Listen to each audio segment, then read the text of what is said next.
Bonjour les amis, je sais, vous étiez tous mortellement inquiets, vous n'avez pas eu dans la matinée la vidéo habituelle qui est en ligne entre 11 heures et midi et je vous la fais à 14h30. Donc vous vous posiez des mauvaises questions, vous vous disiez peut-être il a eu un accident cardiaque. Non, je vais bien, le palpitant bat toujours à 50.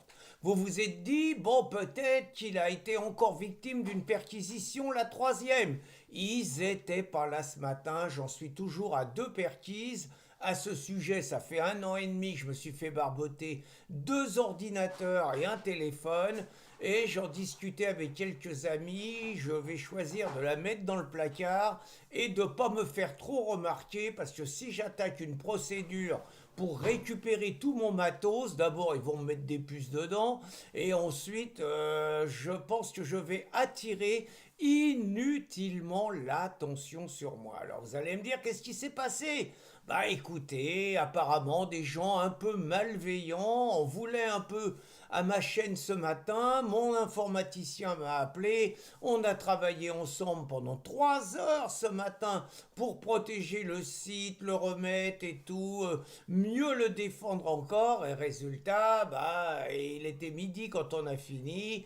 J'avais d'autres obligations et je vous fais ma vidéo seulement maintenant. Mais déjà, je vous rassure, ce matin, j'avais déjà mon sujet en tête et mon sujet c'était Gérard Miller. Gérard Miller, 77 ans, un homme de tous les combats, un féministe, un homme de gauche, un progressiste. Il a tout fait. Il a fait mai 68. Mais 68, il avait 20 ans. Et il a mené tous les combats féministes, le combat pour l'avortement, le combat pour l'égalité homme-femme, le combat pour la parité, le combat pour la dignité des femmes. Il a été de toutes les batailles. Et puis il les a développées sur les plateaux de télévision. Et il faut reconnaître que Gérard, il était évidemment chez Jean-Luc Mélenchon, il a été un moment à la tête de médias. Et puis surtout, Gérard, il a approuvé la période de Balance ton port et de MeToo. Il était avec les femmes qui menaient ce combat dans la dignité. Mais manque de chance, Gérard, et pas de chance. Il a envoyé un boomerang et le boomerang, plof, il est revenu en pleine tête.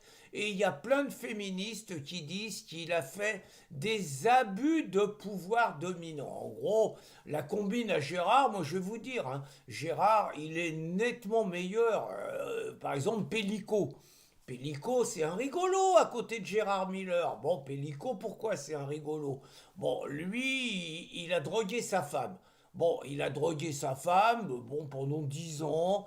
Il a drogué sa femme et il a livré sa femme à lui. Apparemment, il violait sa femme quand elle était droguée. Bon, je ne sais pas pourquoi il a besoin de droguer sa femme pour la violer. Mais bon, ça, c'est un autre débat.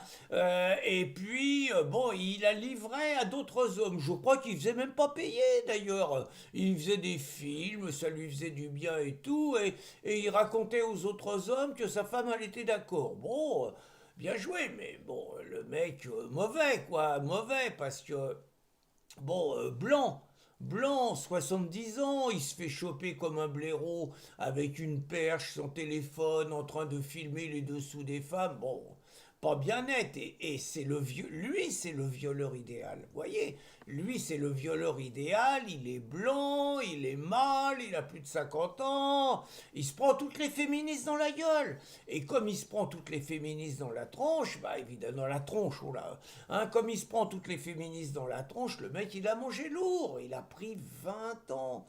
Dans un autre registre, le centrafricain qui a violé Claire et Mathilde, alors lui comme un barbare, hein, couteau sous la gorge, suce-moi ou je te tue, bro, tout ça, bon, lui, les féministes, elles n'ont pas bougé, elles n'ont pas bougé parce que Claire, elle a osé se plaindre et elle a dit que le mec qui l'a violée, il n'aurait pas dû être en France, que c'était un Africain. Ils disent que les Africains, ils sont plus méchants avec les femmes blanches que les hommes blancs. Bon, ça va pas, quoi. Ça va pas. C'est du racisme, c'est l'extrême droite et tout. Donc, lui, il peut se conduire en barbare de chez barbare. Les féministes, ça bougeront pas. Mais Gérald, ça va être compliqué quand même, parce que lui, Gérard, hein, je crois, Gérald Darmanin, Gérard Miller, oui d'accord.